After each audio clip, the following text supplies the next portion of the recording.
Hey guys, how's it going? This is Will. Yeah, I know. I'm up late again.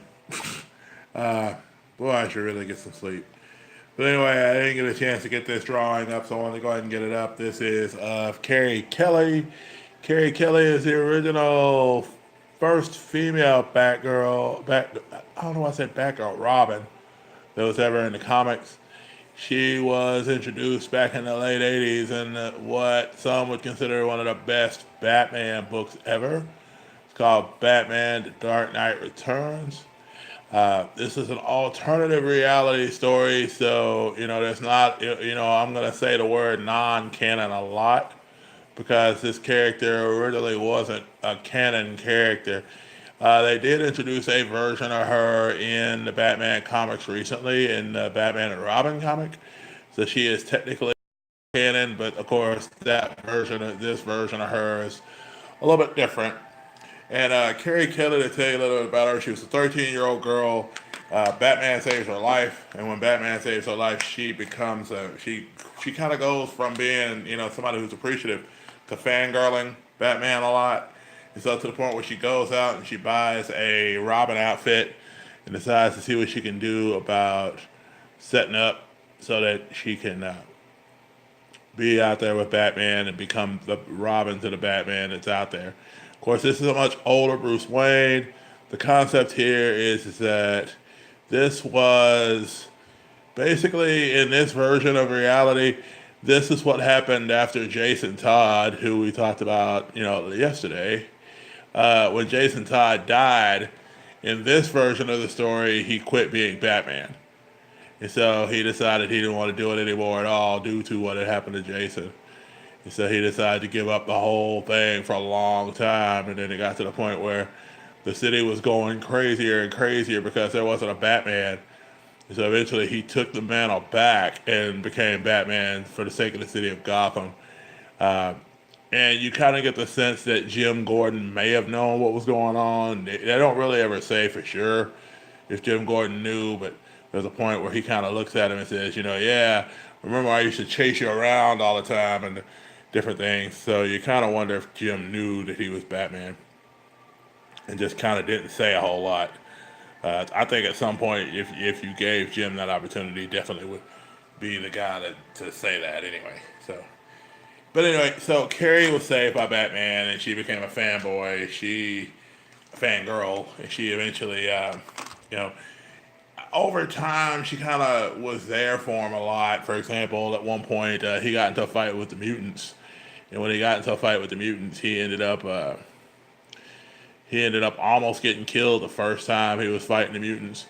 If you've ever seen the Dark Knight cartoon that they did, the Dark Knight Returns animated cartoon that they did, you see these scenes. So there's a moment where uh, Carrie kind of comes to his aid and really saves his life and gets him to the gets him back to the Batcave, and Alfred gets a chance to work on him and everything, and that's when Batman pretty much tells her, she's a soldier, she's the real deal, she's a Robin, So at that point, she's honestly accepted into the world of the Robin Hood, so to speak, and so she becomes the actual Robin at that point. Well, and later on in the course of it, while he's going after the Joker, she ends up having to go up against one of the guys that's with the Jokers.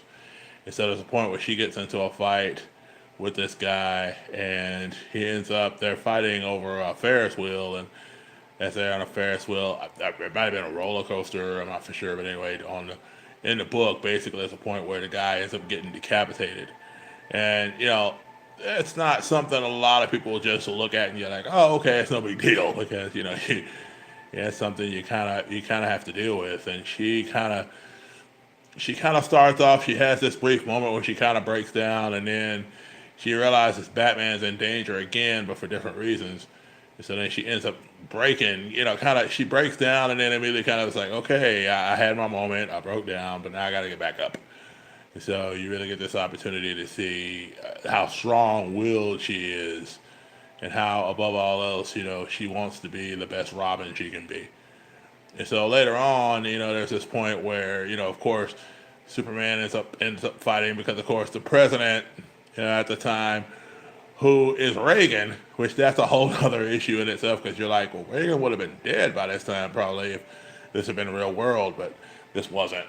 So anyway, they did this whole thing where you end up finding out that Reagan basically is sent Clark to go take out Batman because Batman's become too much of a threat to the peace of the world, and so he's kind of starting this.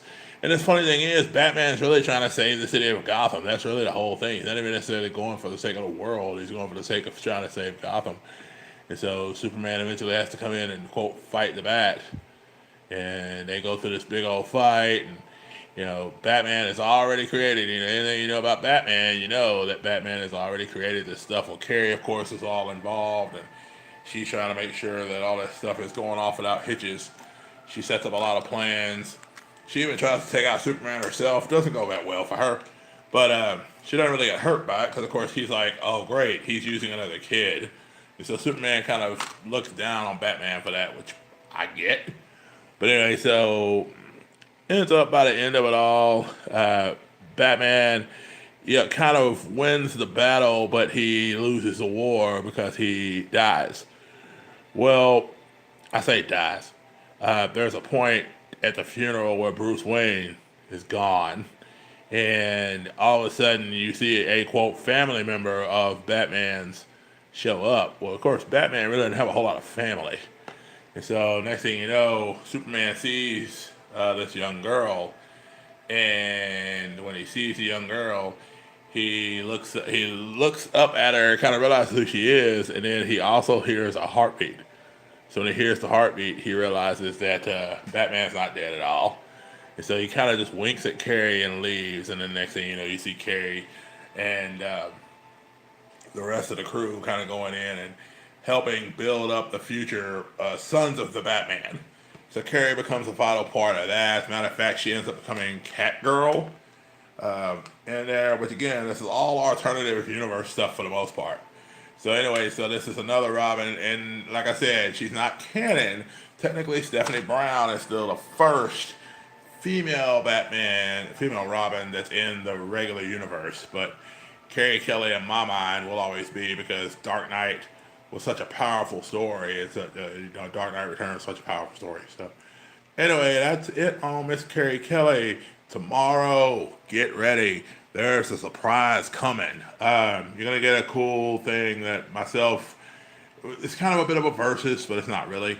One of my dear sweet friends on the YouTubes and I are going to be doing a draw off tomorrow, so you're going to get that as part of this, and it kind of go along with both of ours, but we're both doing Inktober stuff.